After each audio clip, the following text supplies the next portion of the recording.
Here. Okay, right. Yeah. Okay. Yes. Thank you very much. The fact is that the light is exactly in front of my eye, so I cannot see anything from down from here. Thank you very much for this opportunity you give me to discuss some things which are quite central for my research, maybe for also other researchers. Yesterday I was hearing with quite big interest the lecture from Professor Alan Penn from UCL, that he's starting to talk about intuition and about phenomenal experience and semiotics and the culture which is turned on language. All these things that I also feel very familiar and very comfortable, because I have to admit that there is a fear from us that we are coming from a technical university to speak about this kind of things, about intuition, about symbolism, about phenomenal experience, about psychology. In a way, this kind of approaches, they're excommunicated from the technical education, but somehow I think that I can also go hand by Sophia's comment yesterday to Alan's presentation about the role of the humanities in space syntax. And I will start from exactly this point about studia humanitatis, to use the Latin word, studia humanitatis of a technical tool, which is the space syntax, the computational approach of the city, which I try to illustrate today that such a studia humanitatis is possible for space syntax and for a technical tool. And when I start a research, usually I have an obsession to start reading the criticism that this field receives, and start exactly from this point, from the point of criticism. So one of the major criticisms that space syntax has received is that it has an obsession with the computational patronage of the city, an almost idolatry to the static representation of the city that makes space representation and life, or if you want, the embedded social logic of space and the space representation, to be as given, as settled, already settled, that means fixed. Of course, you understand that this makes space syntax to lose its critical potential, and without critical potential, it's impossible to speak about generative processes. It's absolutely quite difficult to speak about the future of a tool. And I will step inside there, somewhere between the studia humanitatis that are already, that's better, that are already mentioned, and the need for a psychological, let's say, approach to the syntactical readings. And by the end of this presentation, you will see that I will most be preoccupied with psychosemiotics. And I will urge you to see a little bit beyond this, beyond the psychosemiotics and beyond psychology, because I believe that the function of psychosemiotics inside the technical tool is in fact to be functionless. I mean, resisting the establishment of concrete representation of space as something neutral. So this functionless position of psychology inside this technical tool is absolutely necessary, at least for me and for my research, to understand how we understand space syntax, how we organize the knowledge that space syntax brings, how we make frameworks that promote the understanding of this tool, and most probably, and most significantly, how do we seek information that we prioritize to be understood. This research starts as a case study course, so I will present the course today, because I believe that the academic environment is quite safe. Let's say it protects you against criticism of, well, for example, I have many times argued and faced criticism about the position of psychology in space syntax. And inside an academic environment, we can see how students, bachelor students, and this is a central methodological instance of the course, because I address to bachelor students because they don't have preconceptions about space, they don't have misconception about spaces, so the introduction, they are being exposed to space syntax very, very abruptly. It's like a sudden death. I mean, they are injected to syntactical readings, they are transplanted to the syntactical sphere very, very abruptly. They are not have the opportunity to develop syntactical tools, so they don't know nothing about space syntax. And this is an idyllic case study for me in order to understand how this field is organized into cognitive schemata. Of course, I'm coming from Norway, and I'm very proud coming from there, so I will not hesitate to present a quote from I could easily quote Norbeck Schultz, the Norwegian phenomenologist, but I chose to quote, to start this presentation with Sverre Fehn, which is a Pritzker winner architect from 97, who somehow in his work mentioned a little bit about the storytellings behind architecture, because this course is based upon storytelling and the narrative function of architecture.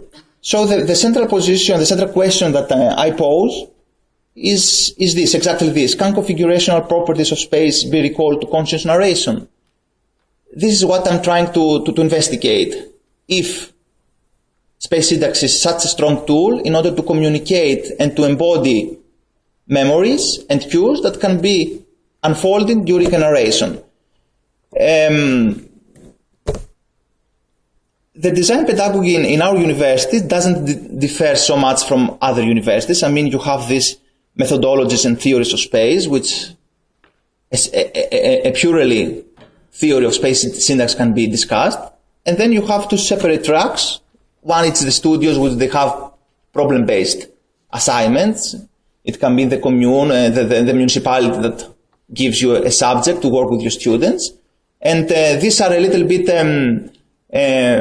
descriptive courses for me, because the end product is most already described. They want to design a very specific thing. But there's also some other studios which foster the critical thinking. And this is the critical thinking that I have already mentioned at the beginning, which is the focus of this course. So, another weakness that this research tries to answer, and it's mostly based on the design pedagogy, is this. I don't know how it goes in your studies, but I have studied in Greece, where it was a traditional design studio and the students were gathered around the professor, and it was the professor who was responsible to give the optimal solution of the design problem. So students felt very confident that it's a professor that will decide what is bad or good in the design problem, in the design studio. And I didn't like this. So this research tried to shift the roles and transfer the responsibility of the professor to the students. So it will be the students that they will decide the role of the course. This is the two main problems that the research faces. The course starts by paying careful attention to the talks of the students. The talks of the students, when they are presenting, where we present the didactic materials, are used strategically in a way in order to understand all these new inputs, the visual inputs that they have. And the research pays attention to the conduct, to the interpretation and verbal manifestation of the student descriptions. In fact, we try to study how the eye and the speech of the students isolate visual things out of the diagrams, out of the graphs, out of the maps of space syntax tools, in order to facilitate the understanding of space. It also enables the design research to focus on student space evaluations. The situated positions, that means the personal evaluation of students, are present there. And we want to hear them and we want to analyze them. Otherwise, it will just be a typified teaching procedure. It's also a pedagogical method, which can be applied also in other scientific fields, but in architectural design field, it starts because it focuses on the evaluation of the students, but the aim, the task of the course is to produce a design project. It opens up the way to interactive space syntax material, and this is also something that I want to discuss to see if there is a performative dimension in the representational tools of space syntax, to see not as a static representational image, but as a performative action. The design studio is structured based on theory and a design assignment. The first weeks, we call them special readings. We ask students to go outside to the city, to read the site, to follow some specific paths in order to navigate inside the territory that we are giving to them, and return back to the studio and start to explain what they have felt. The first narrative statements are unstructured. I mean, the students are free to narrate their own phenomenal experience of space. But then the interviews, I don't like to call them interviews, but anyway, the discussion with the students are a little bit structured. That means we're not interested to hear description of the type. There is a 2 meters wide rod, or there's an elevation that I couldn't cross, and I crossed a little bit a few square meters later. The interviews are a little bit structured because we want to see descriptions which are concept driven. That means they facilitate the development of a concept like centrality, proximity, enclosure, and other central concepts that they're also very useful for the space syntax research. And then they're returning to the studio in order to develop a scenario for their projects. This scenario is free. I mean, the students will choose their own sensibilities to develop, made out of the reading of the space syntax tools. This makes the program a little bit productive, not descriptive. That means the method is to produce something that generates the city in a non-determinative way. This makes the course to look like the origami art of paper, which you fold the paper and you create shapes, and it's impossible to describe them. You cannot describe how you have folded the paper, but you can describe the guidelines that you used in order to produce the object. And this is what the course does. It tries to make the students to describe the guidelines, the syntactic guidelines, in order to produce the project. In fact, it's an exploratory design approach. It's not an actual prediction of space development. I mean, the students don't have a program to follow to produce a certain square meters of a building. They are free to design their own appreciation of space based on all these sensibilities that they have developed during the first critical phase of the course. I will go a little bit faster because there's not time to describe all the steps, but I do want sometimes to discuss the end of the research, because this is an ongoing research and some things can be also found at the end. The structure of the course, which is, I call it written indexes because it's the index of written expressions which counts for this development, is a little bit normal. I mean, all courses have similar developments. There's some goals, which is the introduction of the configuration appreciation of city. The students engage actively in this process by making all these narrative statements, and there's a performative reading of space. And then there's the approach, which has to do about capturing the impact of all these locational changes that students identify during the experience, both of the physical space, but also the reading of the space syntax materials they do. And the method is, of course, based around space syntax. You can easily ask, why space syntax? Can it be another theory about space? I will give a quick answer from the beginning, saying that space syntax has a strange interiority. It's a universe by itself. It provides answer to main interrelated concepts, and it's ideal for this kind of research. Of course, other theories can also be tested, but space syntax found it's a nice key to unlock the cognitive schema of the students, I mean. This is the general diagram of the course. As you see, I have separated in 2 columns. In the first column, which is the course development, it's what happens inside the classrooms. It's the syntactical readings, which lasts 3 weeks.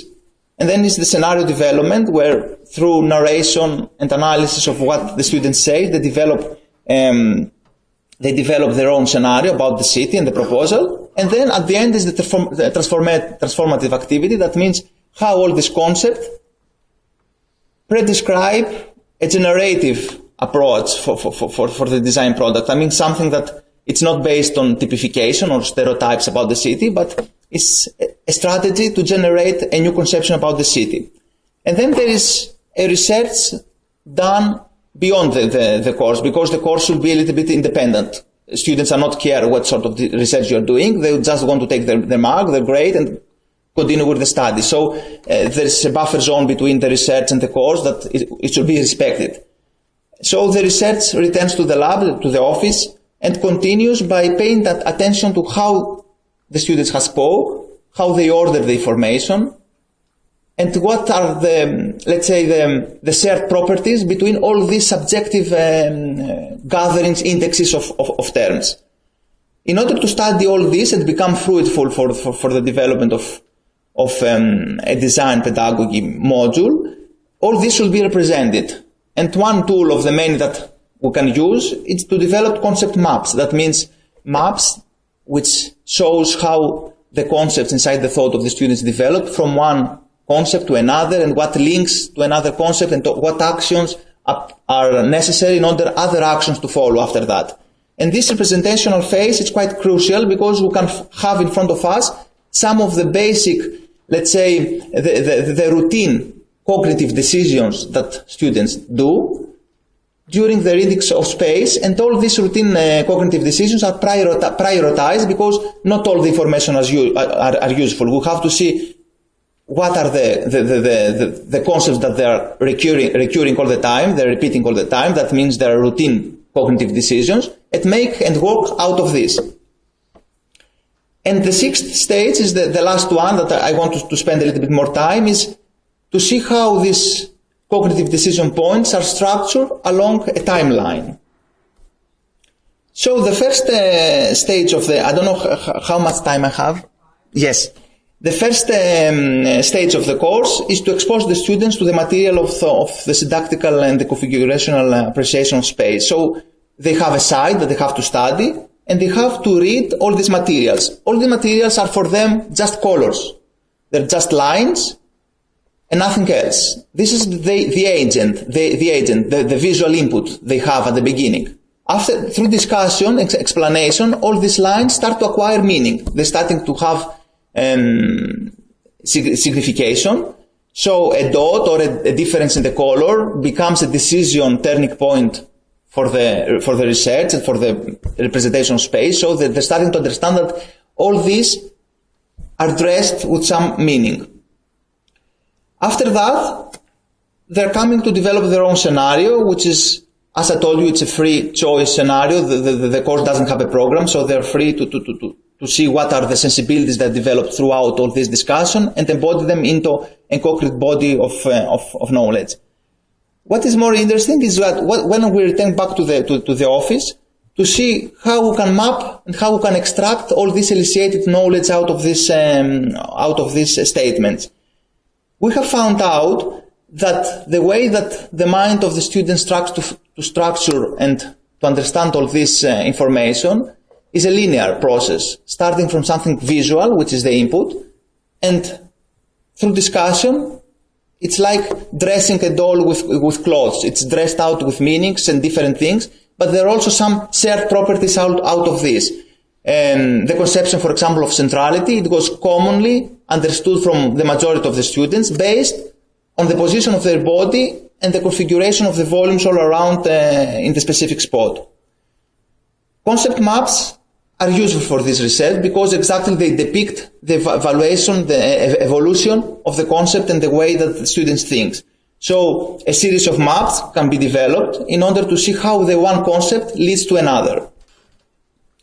This is important material because, as I told you, we can visualize how students think.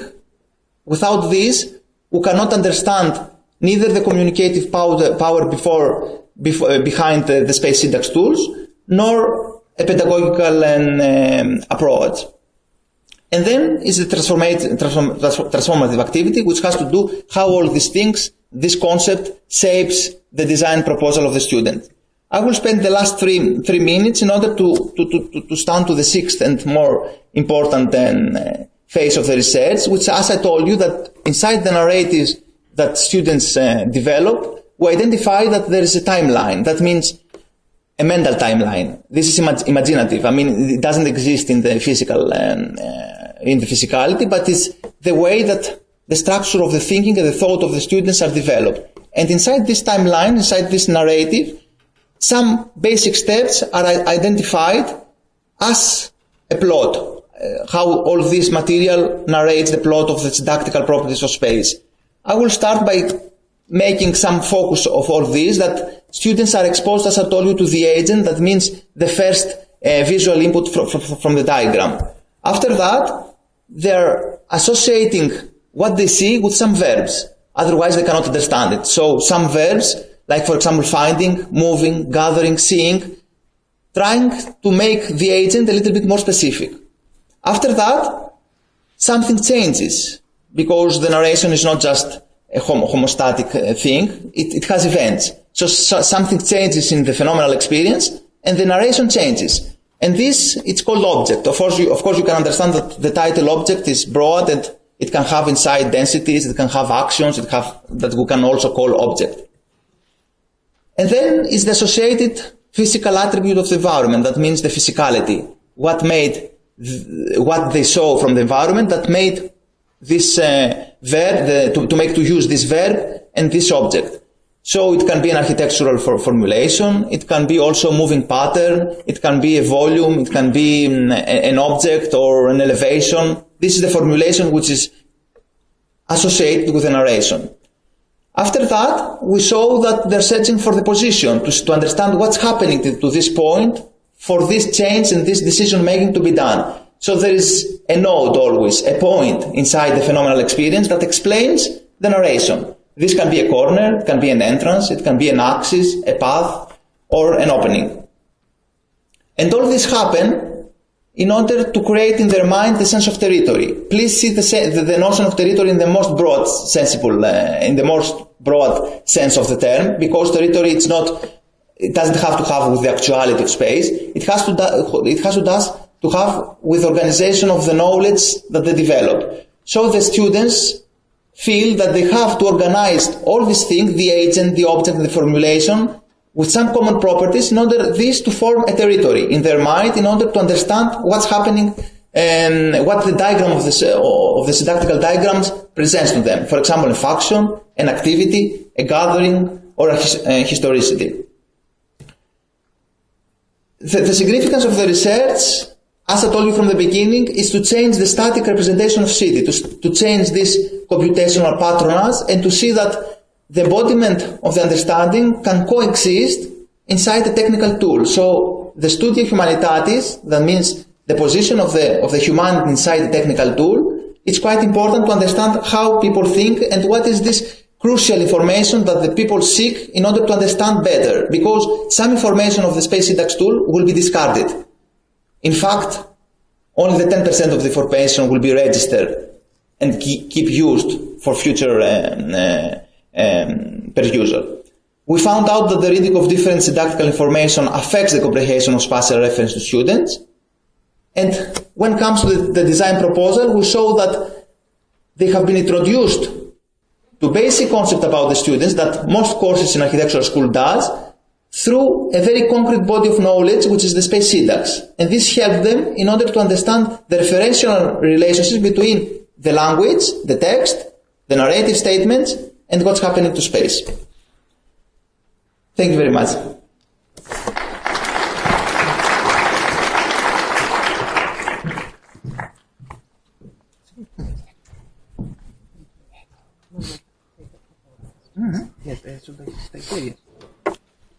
So this is a fascinating paper to me in that it's moving in a design studio, which we are all familiar with, from observation of behavior and understandings of the students into inquiry into their cognitive thinking and cognitive learning.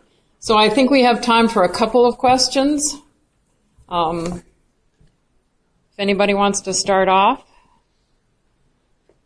Yes. Is it possible to get some light in the audience? Because I can. Hello, Alan. Very interesting. Thanks for that. It's actually quite a surprise from the title of what you're actually doing. My question is, to what degree do you find that language constrains you into the kind of interpretations you're making about the concepts that students must be thinking with? And to what degree are you allowing them a purely graphic media way of thinking with their hands? Yes. First of all, I have to say something that, of course, I didn't have time to say, that it's not exactly a purely graphical implementation that we're trying to do, because the students are also embedded in between the space. I mean, they experience the space, so they have they work inside the space, the physicality of the space. So when they're returning back to the studio, it's not just, from one hand, of course, they have the visual inputs, which is the visual representational language, and from the other, they have also their experiences and the conceptions they develop during the navigation in space. If they're excited from the space, if they are moved from the space, if they're ignorant, neutral, whatever. Returning back to the studio, the language is used in order to find out what are the situated positions inside the appreciation and the engagement with space. That means beyond subjectivity, I mean beyond the personal statements that the students will do, the language is used in order to structure and create a common communicational language with a tutor, which is what students do. They have to start to use the same language with us in order to communicate the objective of the studio. However, returning back to your question about the constraints of the language, I have to say that, and I think I said from the beginning that the first narrative statements, as I told you, which are unstructured. I mean, students are free to say whatever they want about what they felt. Of course, the result is to have an index of subjective position about space, which you can hardly use them. After that, the fact that discussion becomes structured, that means you are forced them in a way to combine their narratives as with headings, with headers, I mean with titles based on a concept.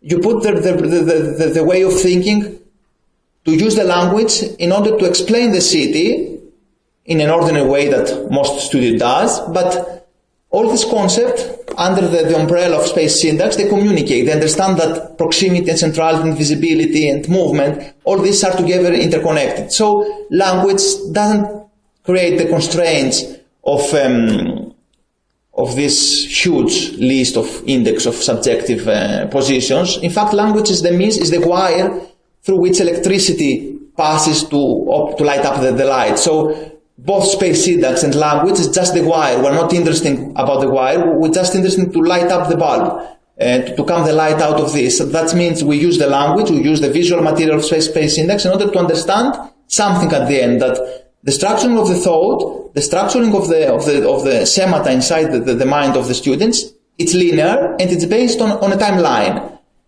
So I don't see any constraints, I mean, in the way that maybe you see in the use of the language and the interaction between language and space, as soon as this is structured, as soon as you guide the course in order to have the result that you want to develop and use them further for a generative, let's say, strategy about the space.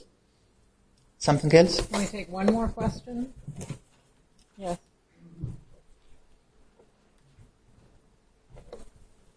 Thank you very much. Very nice presentation. I have two questions that are somehow interrelated.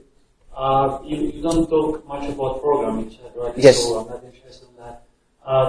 I just want to know, since space syntax is heavily coupled with the social function, to what degree do you consider that as part of the process? And second, what is the sort of what are criteria that you use to evaluate the end products? Yes. Thank you very much. Of course, I didn't have time to explain so much. For the first dimension, of course, we understand that. Oh, sorry. Yes, I need the microphone. For the first part of the question, it's quite easy to understand because you cannot isolate the cultural dimension out of the way that students narrate. That means all these things about culture, historicity, non-material, non-representational issues are present inside the narration. So they're embodied inside the way that students see. And of course, if you have the luck to have an international group of students, you can also see diversities in the narrations based on their residues. Because in fact, space conception and space understanding and space learning is not so much, in my belief, based on what we learn inside the universities, what you learn in Harvard or what you learn in your PhD. It's based on the residues. That means what you carry with you from your childhood.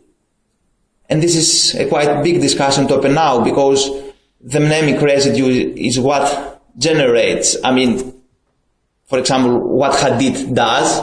It's to take the calligraphy of the Arabic letters and transform this into an architecture. And this is a cultural embodiment. Hadid went in the same school that many others architects did, but the others didn't respond in this way. So I see that we're working through mainly these mnemic residues that we're carrying with us, and not so much what we learn inside the university. Of course, the technical knowledge is useful, but at the end we will operate. The decision making is based on the ground of the residues. In the second part of the question that you asked me, which if you can please repeat it. Yes, the evaluation, yes.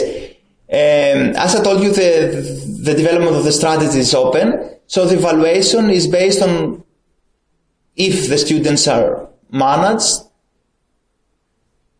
to support what they have done based on a logic, on a legitimized logic. If we see that there's a legitimation and they're not used accidental concepts, accidental ideas about the development of the project, that we're quite satisfied.